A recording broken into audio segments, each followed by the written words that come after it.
never thought much about the people who followed my OnlyFans. To be honest, I just assumed most of them were regular guys who enjoyed the content and would leave me a tip now and then. But lately, there's been one subscriber who's been different. At first, it was flattering. His name was Sam, and he messaged me every day saying how much he loved my posts and how I was the most beautiful woman he had ever seen. I didn't mind it. He wasn't rude or creepy at first. Just a little too obsessed, maybe. But I brushed it off. It's part of the job, right? Then things started to get strange. It was one late at night when I first noticed. I had posted a video, a regular thing for me, and while going through my messages, I saw something unsettling. Sam had sent me a screenshot from one of my videos. But here's the thing. It wasn't from a public post. It was from a private, unreleased clip I had only shared with a few paying subscribers. He had somehow gotten it, even though I had never given him access to it. I asked him about it, and he said, "I have my ways of getting to know you better, beautiful." My stomach dropped. The next few days were even worse. He started sending me gifts, random strange things like antique jewelry, vintage books, and even a lock of hair. But the weirdest part, he claimed they were items I had lost years ago. The jewelry? He said it was from a family heirloom I had forgotten about. The books? They were titles I had mentioned in passing to a friend months ago. Then one night, I got a message that made my blood run cold. Sam said, "I'm outside your building, watching the window. I can see you're in there. I'll wait for you to come out." My hands shook as I dropped my phone. I lived in a high-rise apartment, and no one knew where I lived. I had never posted my address or any location info, yet Sam had somehow figured it out. I called my friend, who called the cops, but by the time they arrived, Sam was gone. He left nothing behind, no trace of his presence, just my mind racing with terror. For a while, I tried to keep everything normal. I blocked him on all social media platforms, but somehow he always found a way back in. Different accounts, different names. Each time he'd send the same message. "I know everything about you, and you can't escape me." Now every night when I close my eyes, I can feel him watching me. I don't know how much longer I can keep doing this. The idea of him being out there, in the shadows, waiting for me to slip up, it's driving me insane. I'm not sure if it's him who's crazy, or if it's me. But every day, I feel like I'm being pulled further into a nightmare I can't wake up from.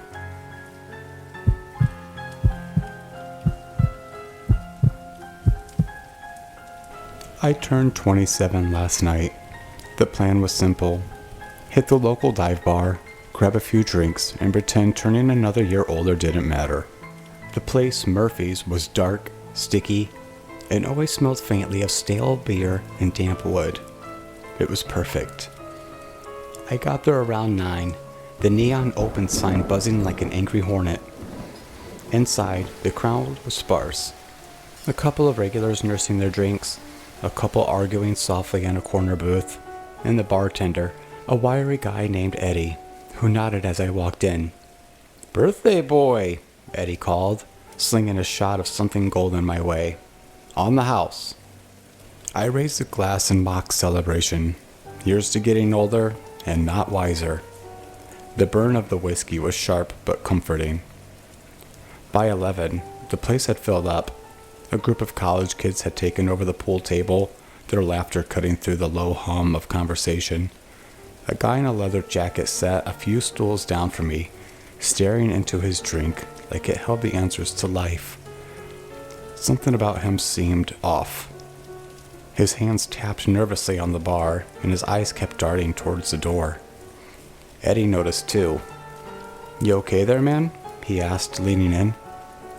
The guy flinched, then forced a grin. "Yeah, fine. Just waiting for someone." I was halfway through my third beer when she walked in, a woman, tall with dark hair and a red coat. She moved like she owned the room, but there was something cold in her expression, something that made the hairs on the back of my neck stand up. She spotted a leather jacket immediately and strolled over, sitting down next to him without a word. Their conversation was hushed. I wasn't trying to eavesdrop, but the way the guy kept glancing around made it impossible not to notice. His hands were shaking now, and he kept rubbing his face like he was trying to wake up from a bad dream. Then it happened. The guy reached into his jacket, fumbling for something. I expected a wallet, maybe a phone. But when his hand came back, it held a knife. Small, sharp, glinting under the dim lights. "Don't make me do this," he hissed, his voice trembling. The woman didn't flinch. She leaned in closer, her voice calm but icy. "You think you're in control here?" Before I could process what was happening, she grabbed his wrist, twisting it with brutal precision. The knife clattered to the floor, and the guy let out a muffled cry. She moved fast for anyone to react, pulling something from her coat. It was a gun, small but deadly. The bar fell silent. Even the college kids froze, pool cues mid-air. "You had one job," the woman said, her voice low and even, "and you failed." The sound of the gunshot was deafening in the confined space. The guy's body jerked and slumped forward, blood pooling on the bar. For a moment, no one moved. Then chaos erupted. Someone screamed. Chairs scraped as people bolted for the door. I was frozen, my beer forgotten in my hand.